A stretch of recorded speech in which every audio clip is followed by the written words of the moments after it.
Welcome to the Arlington Catholic Herald podcast. We've got stories you won't find anywhere else. This is Ann Augerton, managing editor, with a recap of this week's news. Since we're on our summer biweekly print schedule, be sure to find the latest in local, national, and international coverage online at CatholicHerald.com. We also have an e-newsletter. Sign up at bit.ly/ACH newsletter. The Catholic Herald staff is still basking in the 28 awards we received at this year's Catholic Press Association conference. It was a banner year as we won the top award for Best Weekly Catholic Newspaper in the U.S. and Canada.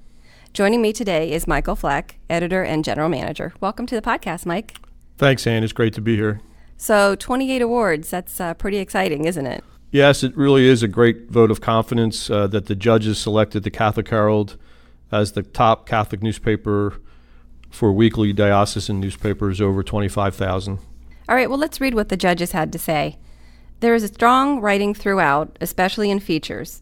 Photo packages are clean and work well to give another entry point into events in the community, church, and school life. Graphics highlight and unite story elements to guide the reader through the paper. Well, that sounds pretty good. Yeah, it's great that the judges were able to give us such constructive feedback. And then also, Ann, I'd like to mention that you received the second place award for Editor of the Year. The judges wrote that the skills and talents to achieve top status in your field are ever-changing in the world of communications, and that Ann Augerton displays this from the world of podcasts to editing and special sections. She truly tells the story of Arlington. Oh, thanks, Mike. It was a very nice honor.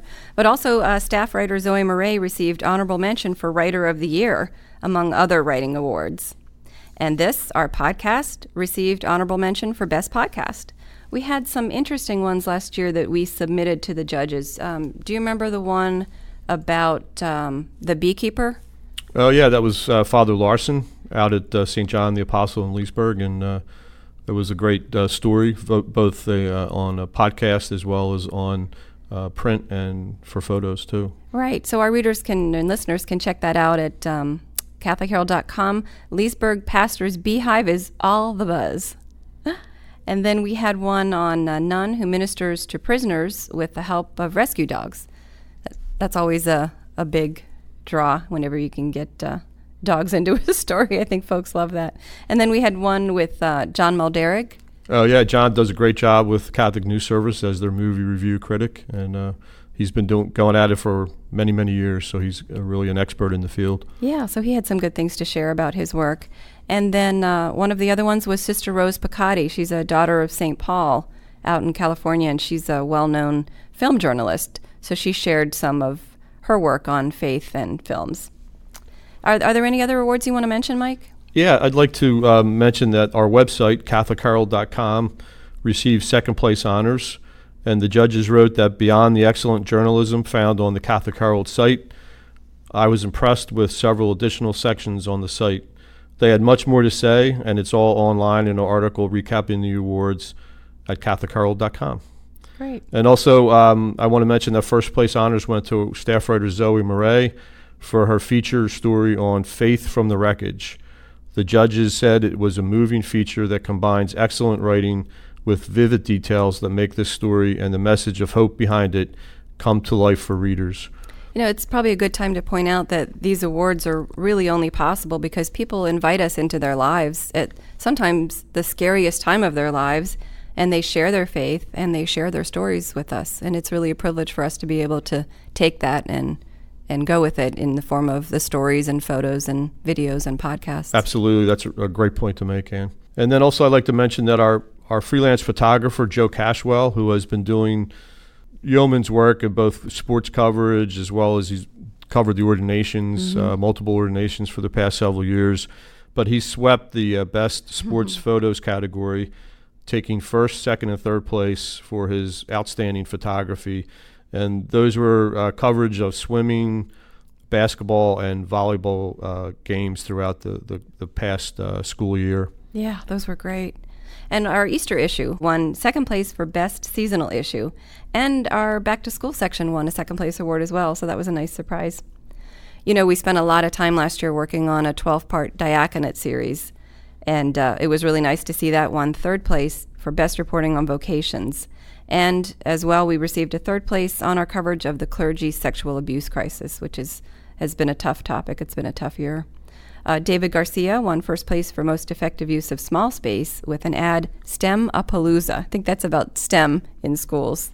So we won honors for graphics, ads, writing, photos, and even second place for best headline with Sisters a la Twitter. And that's a shout out to the Benedictine sisters in Bristow who are embracing social media. Yeah, that was a classic headline, and there's really so much to be proud of and to reinvigorate the staff with all these awards. It's, kind of a testimony to the hard work that goes into planning and developing issues throughout the year, and it's definitely a team effort all the way around. So even though folks may not have their names on the certificates that you get, I think everybody on staff feels like they're part of the whole the success of the program and of the newspaper. Absolutely, that's very true. Maybe we should talk a little bit about the process, what goes into what we do.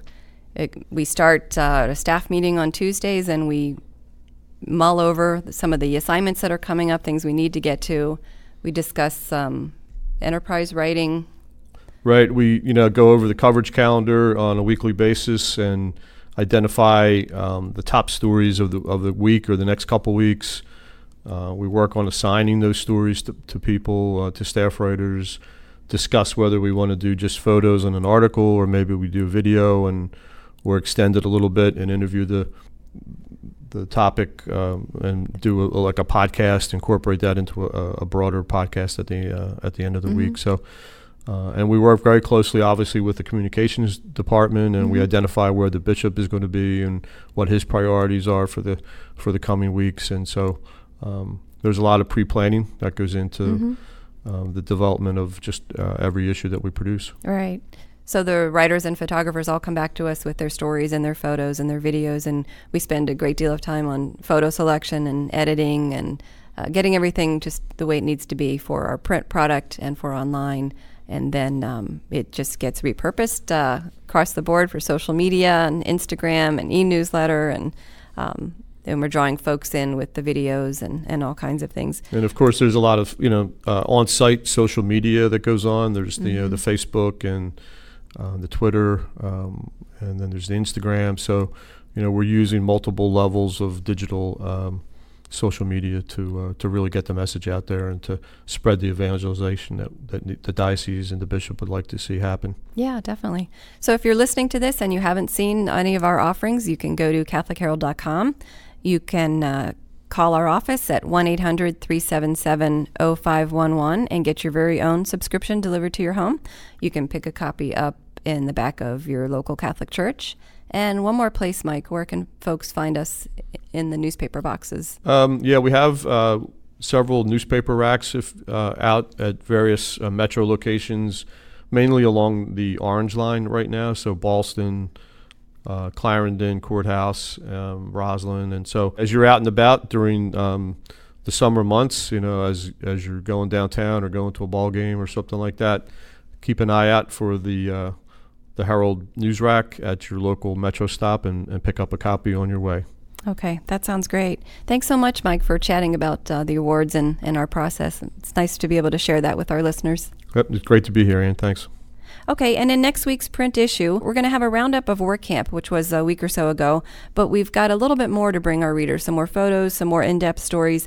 We also caught up with a young work camper who is visually impaired, but that didn't stop him from working right alongside the other campers to make home repairs. We've also got coverage of the groundbreaking for a new church at St. Mary of Sorrows in Fairfax, and we're going to bring you a story about local summer theater, including one production featuring kids with and without disabilities. Okay, that's a wrap for this week. This is Ann Augerton, managing editor, with a big thanks to Mike Flack for joining us. And right now we've got a team of Catholic Herald editorial staff in the production studio, all participating in producing this podcast. So thanks, guys.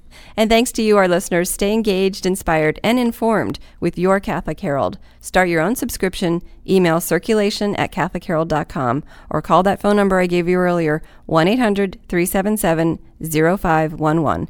We look forward to chatting with you, and thanks for listening.